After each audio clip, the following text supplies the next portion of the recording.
Hello world, hello Philippines, hello Cyprus. So ito po yung OFW si Mrs. no. So actually yung mister niya panay chat sa akin halos araw-araw, nag-ask kung ano na pong balita. So nagtatanong naman po ako kung yung Mrs. niya ay nag-chat ba sa mga anak niya or sa kanya.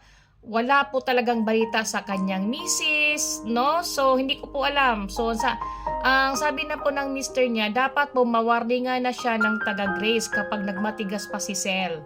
Dahil kapag nagmatigas po siya, hihilingin ko na lang pong pauwiin na lang si Sel.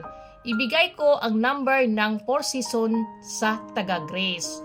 So, shout out sa iyo kababayan. Actually po, yung problema nyo po talaga, nakarating na po talaga yan sa Grace. Umaasa na lang po talaga si Mr. na tatawagan po kayo ng taga Grace dahil ni tawag ni pangumusta sa mga anak mo, hindi mo magagawang tawagan ng anak mo.